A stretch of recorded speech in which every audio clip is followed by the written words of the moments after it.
함께 기도하시겠습니다. 하나님, 뭐라고 기도를 올려야 할지 잘 모르겠습니다.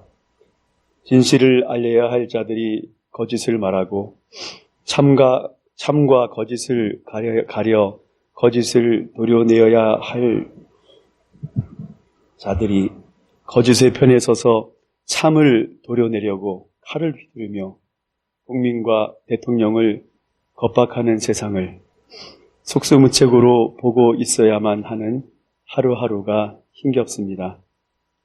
예수님도 그런 불의한 세상을 힘겹게 살아가셨겠죠.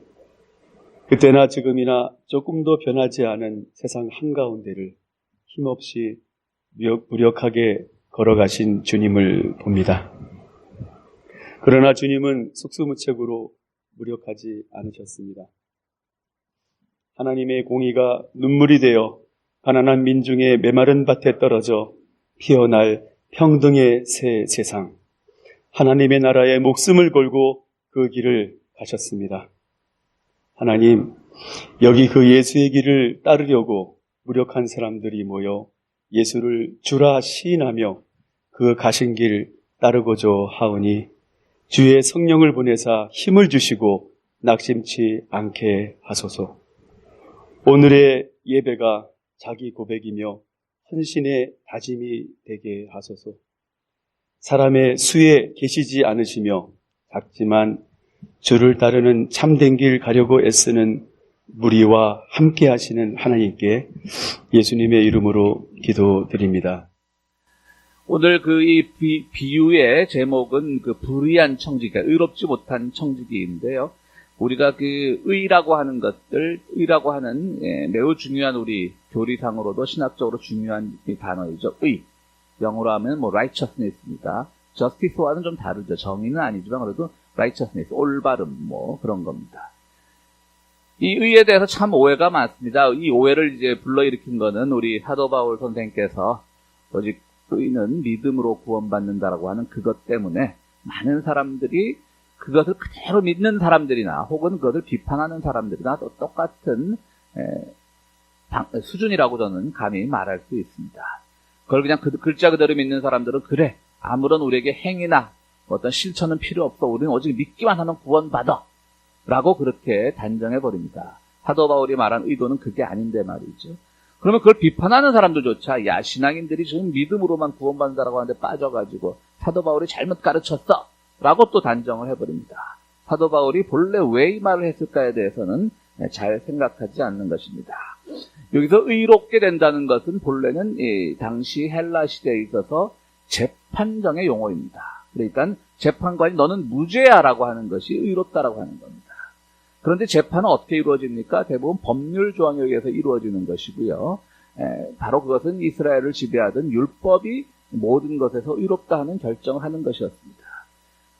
예수께서도 그랬고 또 사도 바울이 보니까 법률이라는 것의 문제, 도덕이라는 것의 문제를 발견하게 됩니다. 법률과 도덕 중요합니다. 한 사회를 지탱해 나가는 도구이고요. 우리가 다 법을 지켜야죠. 그래 사회가 안정되게 돌아가죠. 또 사회는 일정 부분 다 요구되는 도덕률이 있습니다. 그 도덕률을 따라야만 우리가 그 사회가 건전하게 지탱되는 것만은 틀림없습니다. 이것을 누구도 부정하지는 않을 것입니다.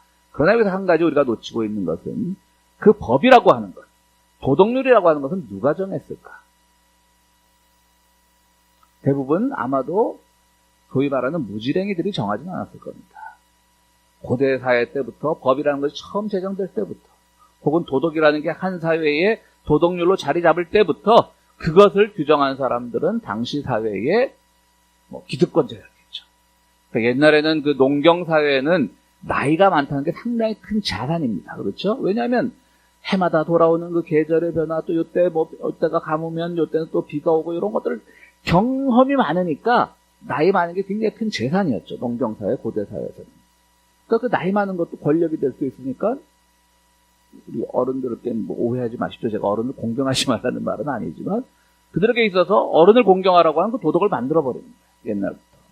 공경해야죠. 그러나 그 처음에 출발할 때는 따르는 사람들도 그것에 동의했을 겁니다. 야, 저 어른 참 아시는 게 많어. 몇 년 전에 홍수 나갔던 거, 그 다음에 며칠 있다가 갑자기 아주 햇볕이 쬐쬐졌다는 거, 그거 어떻게 기억하지? 그분은 이제 경험으로 알게 된 거죠. 그러니까 이 도덕률, 또 법이란 건 뭡니까? 항상 사회 권력자들이 자기들에게 유리하게 정해놓은 거예요. 그러니까 법과 도덕이 분명히 한 사회를 지탱하는 힘이기는 하지만 그것이 깊이 들어가 보면 법과 도덕은 항상 옳을 수만은 없다라는 것을 안 겁니다. 그러니까 주님이 보시기에는 늘 그것을 걱정했던 거고요. 그러니까 법을 제일 잘 지키는 사람들이 누굽니까? 바리새파 사람들이나 율법학자들이잖아요. 늘 그들을 지적하실 게 뭐예요? 저 그냥 해칠한 무덤 같으냐고. 저 위선자들. 자기들은 지키기 쉽거든요. 안식일날 배가 안 고프니까 그 전날 많이 먹어두면 안식일날 하루 금식할 수 있어요. 근데 어디 가난한 민중들은 그렇습니까? 매일 노동해야 되는데 하루 굶으라 그래 보세요. 어떡하겠어요? 그 혹시라도 그걸 먹으면 저 율법 어겼다고 잡아가고 그렇게 되는 거죠.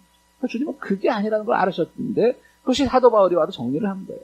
요즘 믿음으로 이렇게 된다라고 하는 것은 도덕률로부터 기득권의 논리로부터 벗어나라고 하는 그런 의도에서 말한 것이고 동시에 이제는 도덕률이가 아니라 관계가 중심이다. 관계가 중요하다. 인간 관계가 중요하다. 사람 사이의 관계가 중요하다라고 하는 것이죠.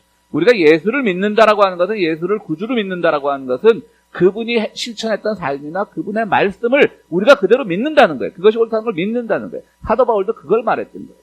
예수가 옳았다는 것을 믿는 사람은 당연히 의로워지는 거죠.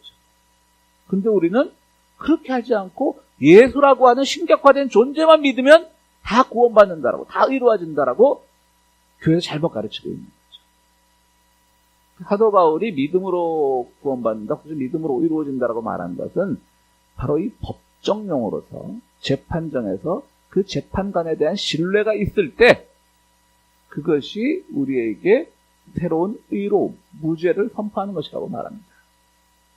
그러니까 다시 말해서 예수님의 말씀이나 사도 바울의 이야기는 결국 도덕의 세상을 신뢰의 세상으로 바꾸라고 하는 겁니다.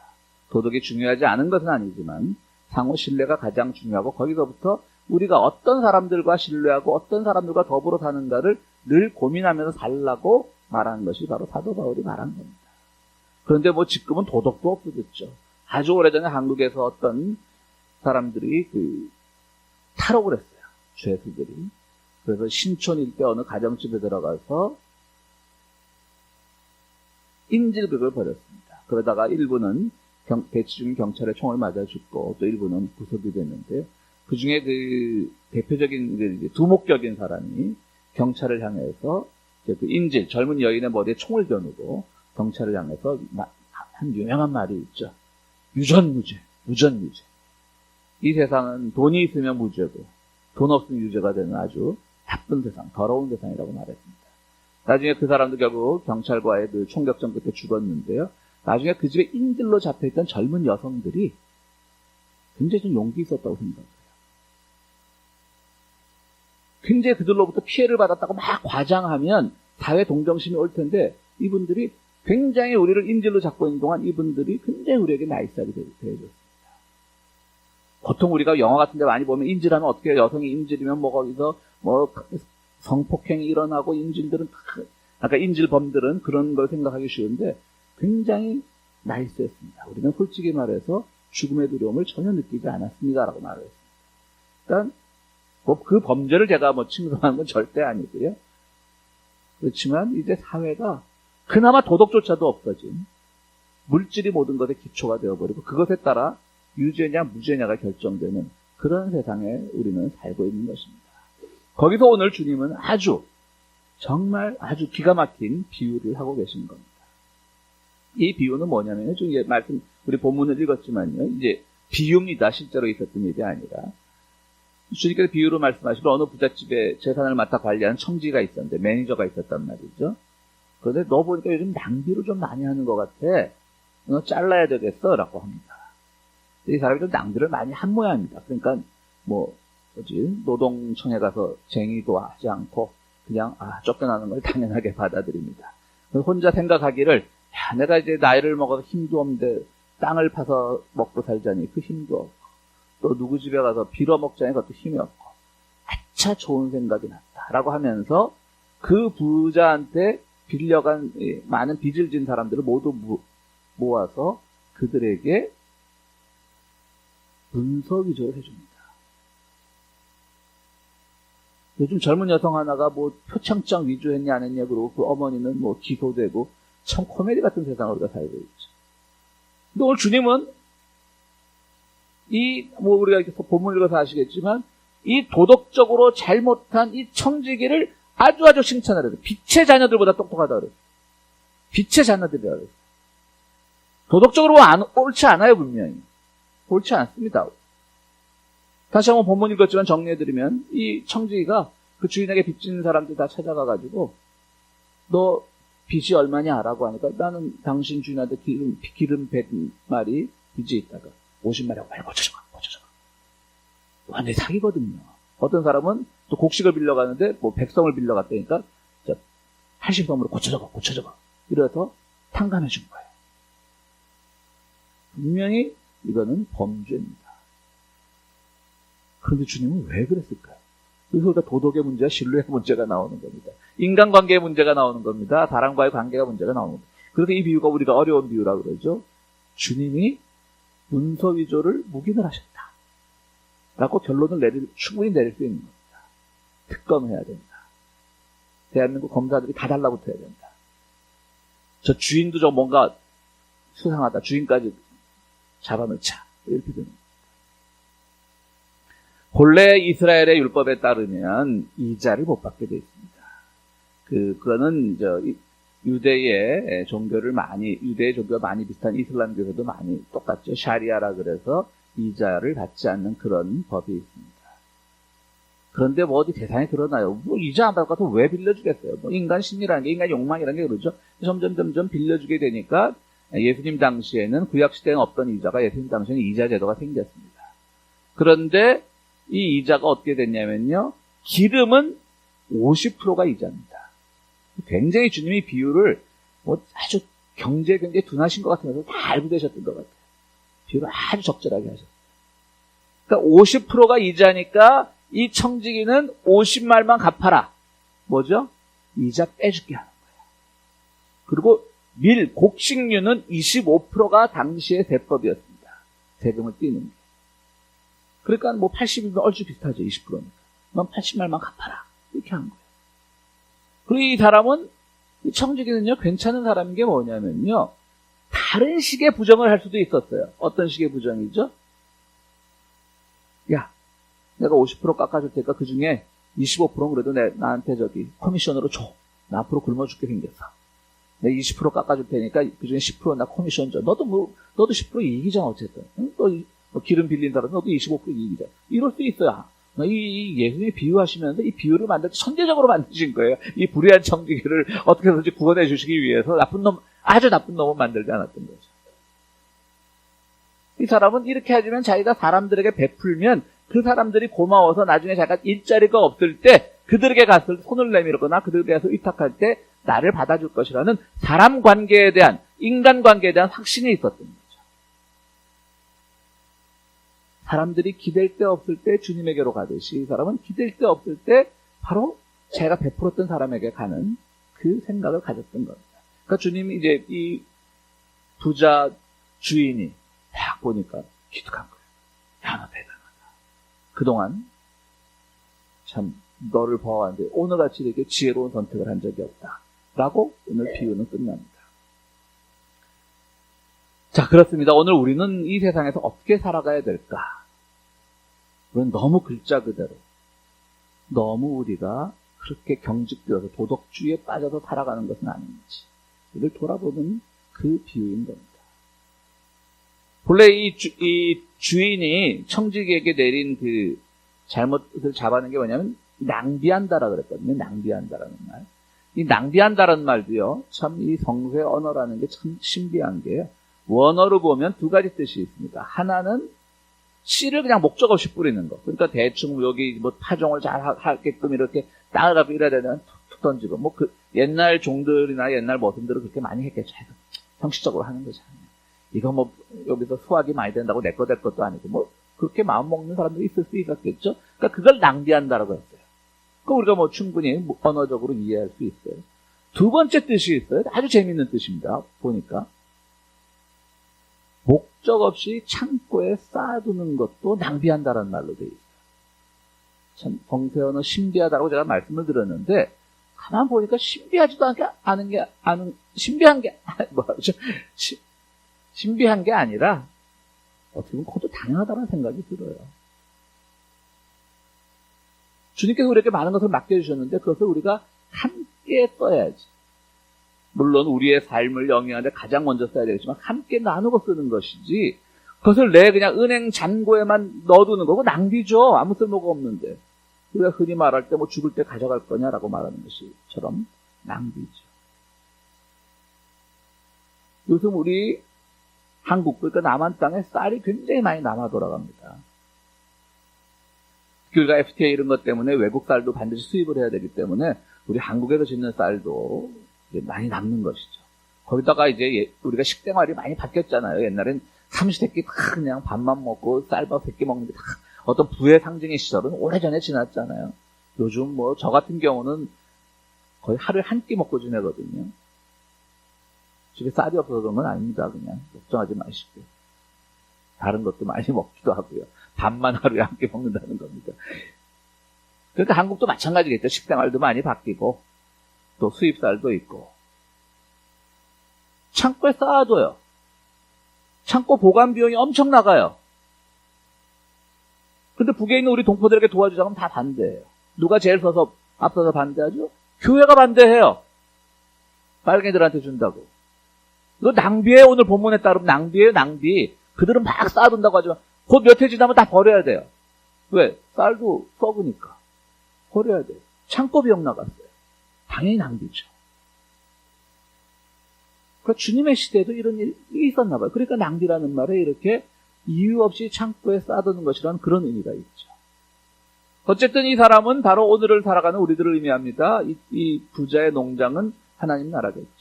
하나님께서 우리들에게 많은 것을 맡겨주셨는데 우리가 그것을 낭비하는 것은 아닌지. 낭비한다는 건 마구마구 과소비한다는 게 아닙니다. 오늘 본문엔 전혀 그런 거 나오지 않습니다. 목적 없이 씨를 뿌렸거나 아무런 이유 없이 쌓아두기만 하는 것. 그것이 낭비인 겁니다. 그래서 청지기는 그것을 알고 과감하게 사람들에게 다가가는, 사람들과의 관계를 회복하는 결정을 한 거예요. 도덕적으로 보면 분명히 옳지 않습니다. 율법적으로 보면 분명히 이거 사기입니다. 주인을 기만한 겁니다. 그러나 주인은 엄청나게 큰 칭찬을 합니다.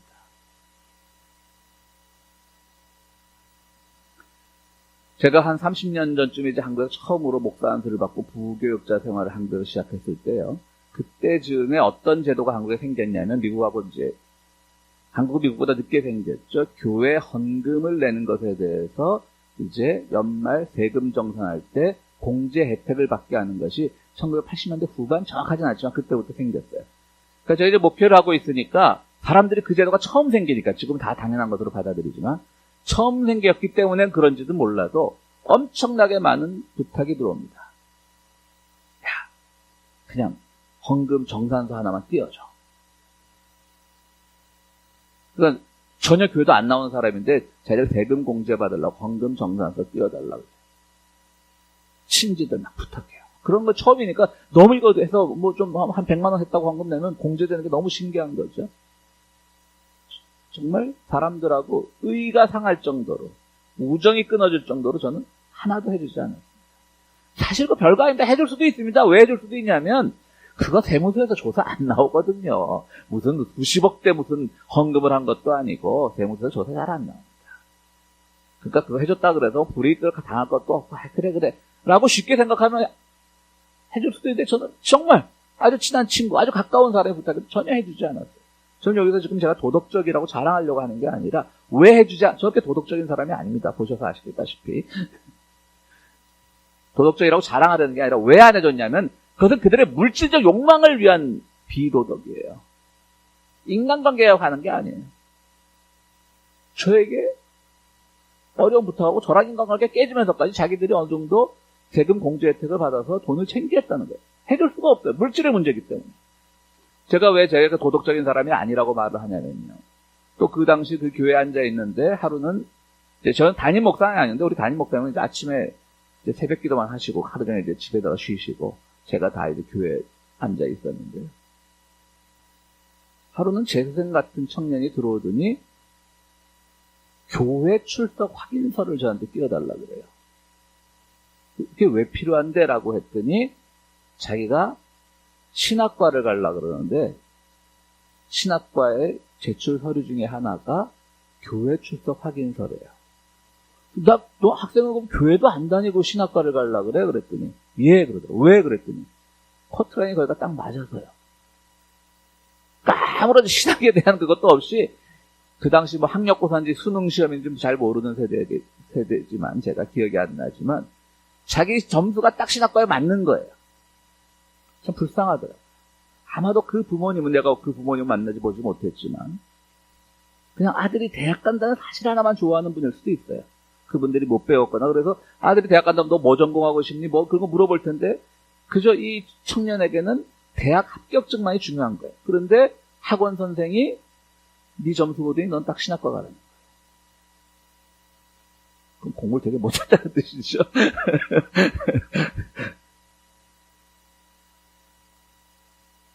그리고 이러고 보니까 그게 막 거짓말 막 써서 뭐 이 학생은 우리 교회를 열심히 해. 그게 아니라 이미 정해진 양식에 출석교회 어디 그리고 목사 사인 요거만 들어가는 이미 양식이 다 있는 거예요. 근데 이 원서를 보니까 성화대학이란 대학이에요. 그때 막 개교했을 때예요. 그러니까 이 사람이 성화대학교 신학과를 가려고 그러는 거예요. 성화대학교는 지금은 선문대학이라고 바뀌었습니다. 이름이. 통일교대학입니다. 여기 통일교대학인데 그랬더니 통일교가 뭔데요? 그러니까 신학도 모르고 통일교도 모르는 학생이 통일교대학의 신학과를 가려고 저한테 지금 교회 출석 확인서를 띄워달라고 왔는데 제가 띄워줄게요? 안 띄워줄게요? 띄워줬습니다. 제가 비도덕적이라고 말씀드렸잖아요. 이게 불편한 분들도 있을지 모르겠어요. 근데 전 띄워줬어요. 얼마나 애절했으면. 그리고 그걸 띄워줌으로 인해서 다른 사람이 피해를 본다면 저는 또 안 해줬을 거예요. 아니면 또 뭐 세례증명서를 띄워달래요. 그러면 당연히 안 해주죠. 이거는 명백한 거짓말입니다. 세례 안 받은 학생한테 세례증명서를 띄워주니까. 뭐 지금 또 한 번 말씀드리지만 제가 띄워줬다는 사실에 불편한 분들도 있을 거예요. 근데 저는 그러면서도 많은 고민을 했지만 이거는 입학 당락에 아무런 영향을 미치지 않는 거다. 왜? 신학과에 입학하기 위해서는 다 교회 출석 증명서가 있어야 되는데 거기 오는 사람들이 누가 그거 안 띄우겠어요? 다 무슨 수를 받았어요? 다 띄워오지. 이건 변별력이 없는 거예요. 오히려 손해볼 수 있어요. 통일교회 차라리 이 친구 가서 근처 통일교 찾아가서 띄워달라 그러지. 왜 장로교회 와서 그걸 띄워달라 그러나. 띄워줬어요. 그래서 제가 그렇게 도덕적인 사람은 아니에요. 항상 그냥 율법적으로 이거 다 하고 그러면 아니에요. 오늘 주님도 아마 그런 입장에서 보셨던 것 같아요. 이 청지기가 정말 물질적 욕망만 가득 찼던 사람이라면 주님은 아까 주인은 이제 주님이 주인이죠. 비유니까 더 비난했을 거예요. 이런 불의한 녀석이라고. 그런데 이 청지기는 아주 영악하게도 자기가 자리를 쫓겨나면서 오히려 혜택을 보는 사람들이 그의 그 집에서 빚을 졌던 그 빚쟁이들, 그 채무자들입니다. 그리고 그들을 깎아주면서 그들과의 관계를 회복했던 겁니다. 그렇습니다. 오늘 우리 교동문에도 보면 주님께서 땅을 심판하실 때 세상에 사는 사람들이 비로소 의가 무엇인지 배우게 될 것입니다. 라고 했습니다. 의라는 거 어렵습니다. 다 의로워지려고 하지만 어렵습니다. 도덕을 잘 지킨다고 모두가 의로워지는 건 아닙니다. 표창장을 위조했다면 위조 잘못이죠. 그것을 잡아낸다고 세상이 이루어질까요? 그것을 잡아냄으로 인해서 더 큰 불의가 행행할 수도 있는데 좀 더 우리는 주님께서 오늘 비유를 통해서 말씀하시는 게 도덕주의에 빠지지 말라. 도덕 중요합니다. 법률 중요합니다. 그러나 거기에 꼭 빠지지 말라라고 하는 것입니다. 우리는 세상을 살아가면서 정말 많은 것들 때문에 고민하고 그러는데요. 우리가 정말 함부로 낭비해서는 안 되는 겁니다. 함부로 낭비하면 함부로 쌓아두는 것입니다. 함부로 쌓아두는 것은 주님에게 진정으로 불의한 청직이라는 말밖에 들을 수가 없는 것입니다. 우리 구약에 보면 느헤미야라고 하는 예언자는 아니고 당시 그 총독 비슷한 일을 하던 사람이었죠. 그러니까 이스라엘 사람들이 바빌론의 포로로 잡혀가 있다가 페르시아 정권이 들어서면서 갑자기 다 풀려났어요. 60년 만에. 그때 이제 행정 책임자로 왔던 사람입니다. 그래서 느헤미야의 그 지도하에 성벽을 다시 건축하고 성전을 다시 건축하죠. 무너졌던 예루살렘에 있던 걸 다시 건축합니다. 그러니까 그 전에 있던 본래 이스라엘 사람들이 모두 다 바빌론에 갔던 건 아니거든요. 남아있었던 사람들도 있었거든요. 60년 만에 돌아온 사람들이 막 성전을 다시 재건축하려고 하니까 남아있던 사람들 보기엔 불편한 거예요. 왜 그러냐면 그들은 이미 성전의 의미도 잃어버렸어요. 잊어버렸어요. 야, 뭐 하나님 믿어봤자 별 볼 일 없네. 저 바빌론 같은 나라한테 끌려 완전히 그냥 패배하고 말이야. 그러니까 그 성전이 돌아왔을 땐 거의 다 무너진 상태였지만 남아있는 일부 건물은 그 지역에 남아있던 사람들의 부자들, 귀족들의 뭐 곡식 창고 이런 걸로 다 쓰이고 있었어요. 근데 그걸 느헤미야가 싹 쓸어버리고 귀족들에게 여기는 성전을 지어야 된다라고 강조를 했어요. 근데 느헤미야가 또 훌륭한 것은요. 그러면서 귀족들에게 뭐라고 하냐면요. 당신들 빚을, 이 서민들에게 부어준 빚을 다 탕감해줘라.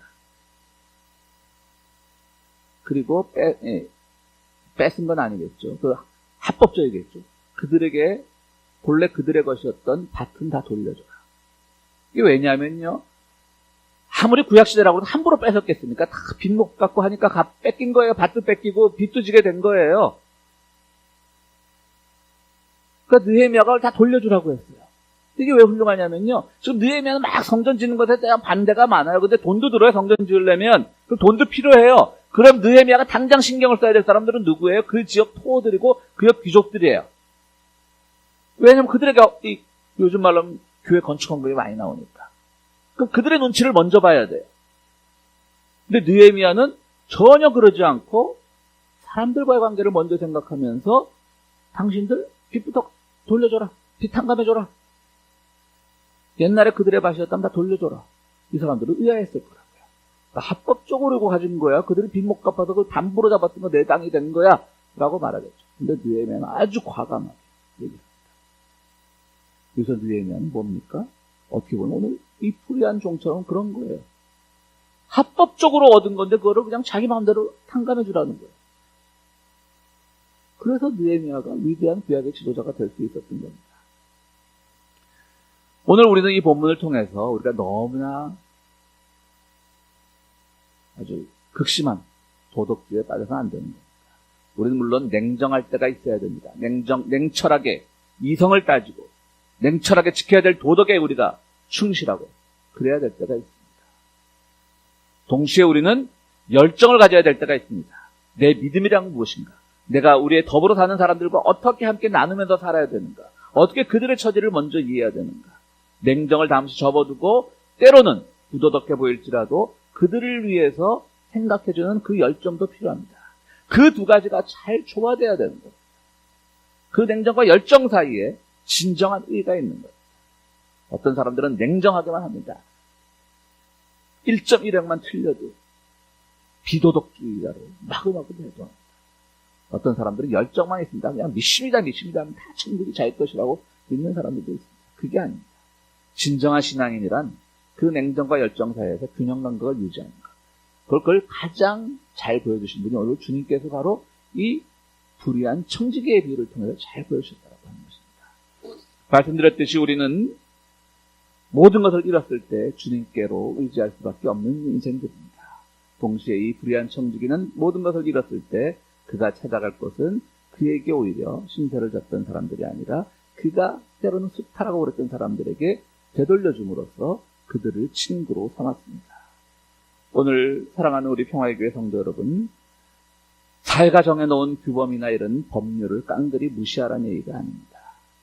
그러나 그것을 지키는 냉정함과 동시에 이웃을 향해서 나의 모든 것을 포기할 수 있는 그런 열정들, 그 사이에서 진정한 의의를 발견하시는 여러분들이 되시기를 간절히 바랍니다. 우리 함께 기도하시겠습니다.